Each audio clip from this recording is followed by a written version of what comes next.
नमस्कार साक्षी news network पर आप सभी का स्वागत है। इस वक्त मेरे साथ हैं काशी विद्वत परिषद के संगठन मंत्री श्री गोविंद शर्मा जी। शर्मा जी, प्रभा साक्षी पर आपका बहुत बहुत स्वागत है। हम जानते हैं कि जो ज्ञानव्यापी विवाद है उस पर आपका अध्ययन शायद सबसे ज़्यादा है।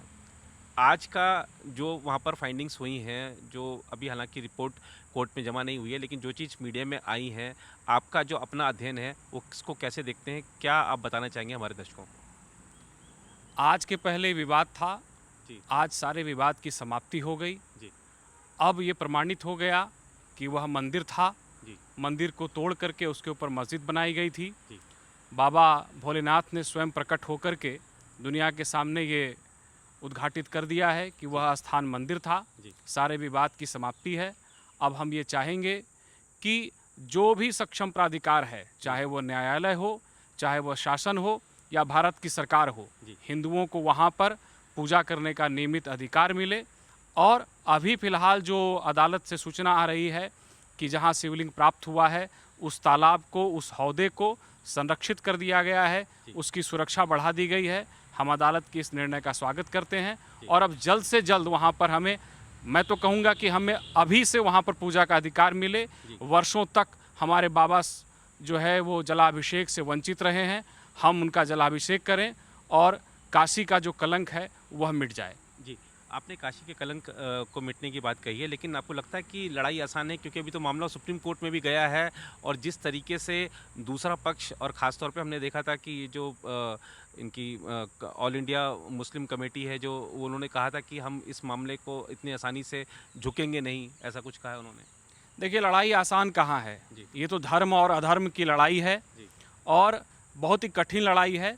लेकिन मैं इतना विश्वास के साथ कह सकता हूँ, जैसी अंदर से प्रेरणा हो रही है कि अब अधर्म जी का नाश होने को है, अब धर्म की विजय होने को है। जी और जिस तरीके से भी जो भी मैदान में आएगा, जी कानूनी तरीके से या किसी भी तरीके से जी हम उसका सामना करेंगे। हिंदू समाज वीर लोगों का समाज है, सबका सामना किया जाएगा और लड़ाई को जीता जाएगा। जी। और आज के दिन ही अगर बाबा वहाँ प्रकट हुए हैं, तो आज के दिन का महत्व आप कैसे देखते हैं? अभी आप चर्चा में बता रहे थे कुछ ग्रहों के, कुछ संयोग के बारे में। मेरे गुरुजी ने आज के जो जिस समय शिवलिंग वहाँ से प्रकट हुए जी उस समय की कुंडली बनाई है जी और उन्होंने उसको लेकर के कुछ भविष्यवाणियाँ की हैं। जी तो ग्रहों का भी इसमें खेल है जी और गुरुजी का जिस तरह से निर्देश था जी कि ये लड़ाई बड़ी है और इस लड़ाई को जीतने के लिए सबको अपना योगदान करना है। जी आज खुशी का दिन है, आज सब लोग आनंद मनाएं जी और लंबी लड़ाई के लिए तैयार हो जाएं। जी। और बनारस चूँकि प्रधानमंत्री नरेंद्र मोदी जी का संसदीय क्षेत्र भी है, आपको लगता है कि सब कुछ शांतिपूर्ण तरीके से हल हो जाएगा? जिस तरह से हम उत्तर प्रदेश में देख रहे हैं कि दोबारा योगी आदित्यनाथ की सरकार बनी है, कहीं कोई विवाद नहीं हुआ, सबने लाउड स्पीकर उठा के नीचे रख दिए, तो ये मुद्दा भी आसानी से हल हो जाएगा, इस बात की भी मतलब अपेक्षा है आपको? एक तो प्रधानमंत्री जी का संसदीय क्षेत्र है जी और जब वो 2014 में वहाँ चुनाव लड़ने के लिए गए थे जी तो उन्होंने एक वाक्य कहा था कि मुझे माँ गंगा ने बुलाया है। जी तो अब जो है वह वाक्य, उसका अर्थ, अब उसका रहस्य सामने आ रहा है कि उसका क्या अर्थ था। जी और मेरा ये मानना है कि जो भी विवाद है, जी ऐसा नहीं है कि इस देश में विवाद नहीं है, हजारों विवाद हैं। जी और मैं तो ये चाहता हूँ कि जो भी दोनों धर्मों के धर्म गुरु हैं जी उनको आपस में बैठ करके, बुजुर्गों को आपस में बैठ करके जी हर तरह के विवाद का निपटारा करना चाहिए। जी अगर आपस में बैठ करके विवाद का निपटारा नहीं होता है जी तो देश के संविधान के आलोक में इन सारे विवादों का निर्णय होना चाहिए। जी। असदुद्दीन ओवैसी जो कि आईएम के पार्टी अध्यक्ष भी हैं और सांसद भी हैं, उन्होंने कहा है कि कांग्रेस इस मुद्दे पर चुप क्यों है, वो कुछ बोल क्यों नहीं रही? आपको लगता है कि जो मुख्य धारा के राजनीतिक दल हैं इस मुद्दे पर आकर राजनीति करना चाहेंगे, विरोध करना चाहेंगे? कांग्रेस पार्टी के पास बोलने के लिए है क्या? जी मुगलों ने हमारे मंदिर तोड़े, जी अंग्रेजों ने उन सारे विवादों को अपना शासन चलाए रखने के लिए बनाए रखा जी और कांग्रेस पार्टी ने हिंदू समाज के ऊपर 1991 का काला कानून, जो कि एक अन्यायपूर्ण कानून है, लाद करके हिंदुओं की आवाज़ को हमेशा के लिए खामोश करने का प्रयास किया। जी। और लेकिन जो चिदम्बरम है, जो कांग्रेस के वरिष्ठ नेता हैं, गृह मंत्री रहे हैं, वित्त मंत्री रहे हैं, उन्होंने कहा है कि 1991 का जो कानून है संसद से पारित हुआ, उसको सबको फॉलो करना चाहिए, वरना देश में एक तरह से अराजकता हो जाएगी। कानून होता है न्याय के लिए जी और ये देश, इस देश के जो भी लोग हैं उनके साथ न्याय करने के लिए संसद में कानून बनते हैं। ये 1991 का जो कानून है वह हिंदुओं के साथ अन्याय करता है, ये काला कानून है और अब इसकी विदाई का वक्त आ गया है। जी। और ख़ास तौर पर अगर हम देखें कि अब कोर्ट में जब अपनी रिपोर्ट वहाँ पर जाएगी, सब चीज़ें सामने आएंगी और अगर ये आ जाता है मामला सुप्रीम कोर्ट में स्थगन लग जाता है कि ठीक है जैसा जो है वो सब उसको वैसे ही रखा जाए, आपको लगता है कि हिंदू पक्ष फिर इसको अपील करेगा?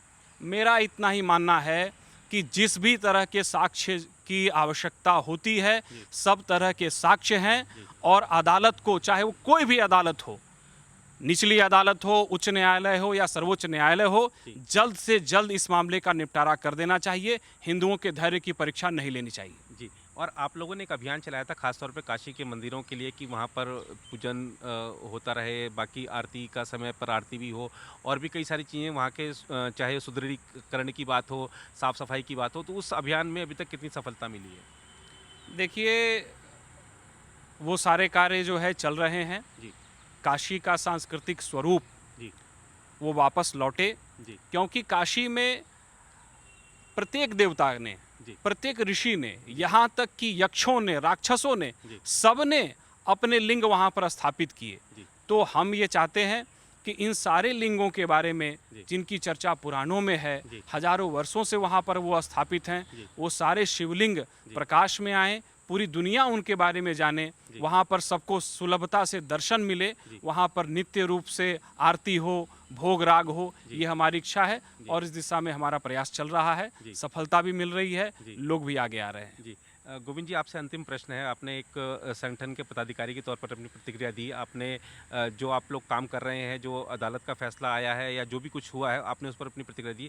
आप उससे भी बढ़कर एक काशीवासी हैं। काशीवासी होने के नाते आज के दिन आप अंदर से कैसा महसूस कर रहे हैं? क्या है आज आपके लिए, कितना बड़ा दिन है काशीवासी होने के नाते? मैं तो कहता हूँ कि वहाँ पर भगवान विश्वेश्वर का स्वयंभू लिंग एक बार किस समय प्रकट हुआ होगा, अनादिकाल से वहाँ पर शिवलिंग है, पता नहीं, लेकिन आज भगवान का स्वयंभू लिंग, उसका दूसरी बार प्रकटीकरण हुआ है। कितने हर्ष का विषय है ये हम बता नहीं सकते। आज जैसा आनंद इससे दूसरा तो मतलब पूरी जिंदगी में इससे शुभ समाचार कोई मिला ही नहीं था। इसको इस तरीके से समझिए। जी, इससे बड़ा शुभ समाचार मिला नहीं था, इस तरह से समझिए। इन्होंने कहा काशी के लोगों की आज भावनाएं उमड़कर सामने आ रही हैं और उन्होंने बताया कि किस तरीके से प्रधानमंत्री जी ने कहा था कि माँ गंगा ने मुझे बुलाया है, उसका अर्थ अब समझ में आ रहा है। माँ गंगा को शिवधाम के चरणों तक ले गए वहाँ प्रधानमंत्री जी के प्रयासों से, उत्तर प्रदेश सरकार के प्रयासों से, और आज जिस तरीके से वहाँ पर बाबा मिल गए, इस तरीके का जश्न मन रहा है काशी में, तो ये सब चीज़ें देखने वाली बातें। फिलहाल इस रिपोर्ट पर इतना ही। बाकी देश दुनिया की खबरों के लिए बने रहें आप प्रभा साक्षी के साथ। अगर आप भी लेना चाहते हैं देश दुनिया की तमाम जानकारी तो आज ही सब्सक्राइब करें हमारे चैनल को। साथ ही नीचे दिए बेल आइकन को जरूर दबाएं ताकि हर अपडेट आप तक पहुंच सके।